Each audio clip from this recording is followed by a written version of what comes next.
Operation کرتے وقت پیسے مانگتا تھا اور بعد میں اس کے اپنے بیٹے کا جب باری آئی تو وہی ڈاکٹر پیسے کی خاطر اپنے بیٹے کو آپریٹ نہیں کیا, اس کی ڈیتھ ہو گئی. صحیح. تو کئی چیزیں ہماری نظروں سے اوجھل رہتی ہیں, لیکن یہ نہیں ہوتا کہ خدا جو ہے اللہ پاک کہتے ہیں کہ میں اس جو ہے نا جہاں زندگی میں تمہارے نفس اور آفاق پر حق ثابت تمہارے اوپر ظاہر ہو جائے گا کہ یہ سچ ہے, یہ غلط ہے. لیکن اگر اللہ پاک انسان کی عقل پر بالکل یہ سچ ثابت نہ کر دیں, یہ اور بات ہے کہ وہ بندہ اپنا باطن آپ پر ظاہر نہ کرے, تو پھر اس پہ قیامت کے دن سوال کیا ہوگا. اس لیے ان چیزوں کا جو ہے, لیکن ہاں اصول کے طور پہ یہ ہے کہ جیسے ایک بندے نے, ہلاکو نے اب لاکھوں لوگ مار دیے, فرض کریں وہ مر بھی گیا, تو کیا اس نے لاکھوں لوگوں کا اس کا جواب, یا آپ اسے پکڑ کے خود پھانسی بھی دے دیں تو لاکھوں کا بدلہ ایک آدمی کو پھانسی دینا تو نہیں بنتا. تو وہ پھر اس کا حساب کتاب اس لیے آخرت میں رکھا گیا. تو یہ دونوں چیزیں ہیں, دنیا میں بھی ملتا ہے, اور خاص طور پہ جو کہتے ہیں نا صبر کرنے والے ہیں, جو مظلوموں پہ صبر ہو, پھر اس کے بھی پروسیس ہیں. آپ نے کیا ہو سکتا ہے وہ آپ کو آگے کسی اور صورت میں آئے, ٹھیک ہے, وہ جسے آپ جن چیزوں سے بہت محبت کر رہے ہیں وہ چیزیں پریشان ہو جائیں. تو اچھا ڈاکٹر صاحب ایک لاسٹ کویسچن ہے, بڑا سمپل سا کویسچن ہے. کویسچن یہ ہے کہ دیکھیں انسان برائی کرتا ہے, ظاہر ہے وہ کشش محسوس کرتا ہے تبھی وہ برائی کی طرف جاتا ہے, اس کے اندر خواہشات جنم لیتی ہیں. اب یہ ساری چیزیں جو ہیں ان کا جو منبع ہوتا ہے کیا وہ شیطان ہے؟ شیطان ہمارے ہاں جو ہے نا وہ ایک ایسی قوت اور ایک ایسا ایجنٹ اور ایک ایسا اینٹی ہے جو انسان کو ورگلاتا ہے.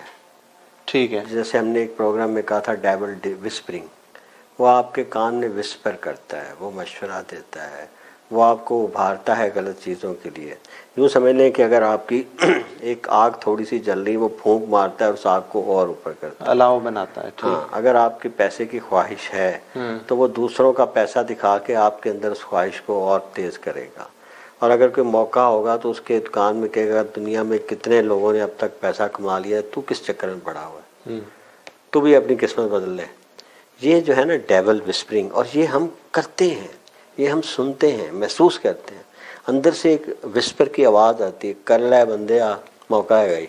ٹھیک ہے, یہ جو ہے نا اس طرح سے ترغیبات ہیں اس کی. اور قیامت کے دن یہ ہوگا, قرآن شریف میں ہے کہ جب لوگوں کو سزا ملنے لگے گی وہ کہیں گے اللہ میاں ہمیں تو اس نے بھٹکا دیا تھا, تو وہ آگے سے جواب دے گا کہ میرا تم پہ کوئی اختیار نہیں تھا, میں نے تو صرف تم لوگوں کو رستہ بتایا, لے کے تھوڑی چلا ہوں. اور پھر کیا ہوگا کہ وہ دونوں کے دونوں جہنم میں ڈالے جائیں گے. صحیح.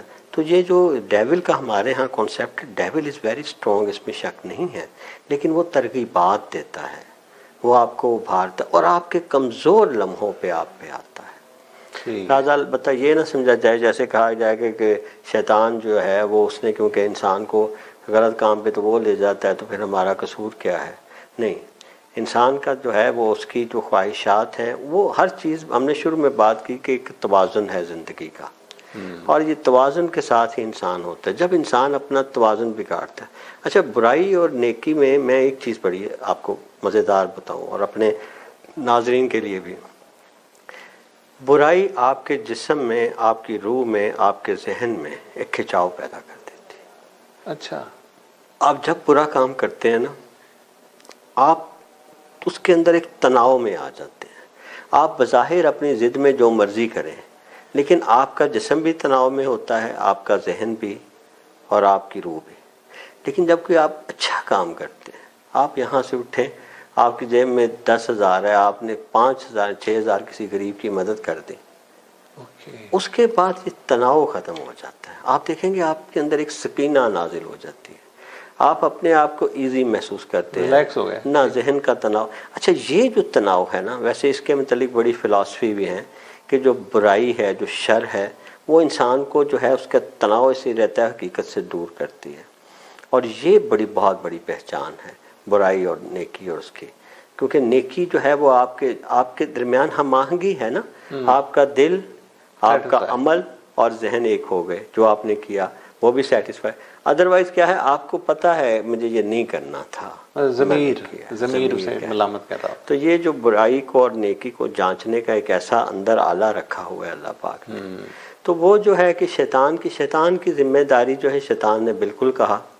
وہ قرآن کی آیت ہے مجھے مطلب مل جاتی ہے کہ قال ربی فانظرنی الی یوم یبعثون، کہ اللہ میاں مجھے موقع دے اس قیامت کے دن تک کہ میں انہیں بھٹکاؤں وہ. اور قال فانک من المنظرین الی یوم الوقت المعلوم، کہ ٹھیک ہے میں بھی انتظار کرتا ہوں قیامت کے دن تک. اور پھر کہا کہ تم میرے جو ہے خاص بندوں پہ کوئی افیکٹ نہیں کر سکو گے، لیکن یہاں یہ ہے کہ تم جن کو کرو گے پھر تمہارے جو پیچھے لگیں گے آخرت میں سزا پائیں گے. یہ اسے اجازت ملی. اور ویسے ہم نے ایک پروگرام میں کہا تھا کہ اس کے پاس شاید ایک ایکسٹرا ڈائمینشن ہے جہاں سے وہ اٹیک کرتا ہے، ہم اس کو دیکھ نہیں پاتے. اس کا طریقے ہیں لیکن وہ ہمارے اندر کی خواہشات کو ہی لے کے چلتا ہے، ہماری سرشت میں جو چیزیں ہیں انہیں کو بھاگتا ہے. اچھا ڈاکٹر صاحب بہت اچھی گفتگو آپ نے کی، لیکن ہم مجبور ہیں اپنے پروگرام کو اینڈ بھی کرنا ہے. تو جی ناظرین، آپ نے تفصیلی ایکسپلینیشن سنی ہے، بڑی اچھی اور سادہ گفتگو ڈاکٹر صاحب نے کی ہے. ڈاکٹر صاحب کے مطابق لوگ اچھائی اور برائی کو تربیت یافتہ ہونے یا نہ ہونے کی وجہ سے اڈاپٹ کرتے ہیں، اور زیادہ تر لوگ یہی کہتے ہیں کہ ذہنی ایک جنگ چل رہی ہوتی ہے کہ اچھا کیا ہے اور برا کیا ہے، اس کا ضمیر بھی اسے کہہ رہا ہوتا ہے. اس کے ساتھ اپنے میزبان کو اجازت دیجیے گا. اللہ حافظ.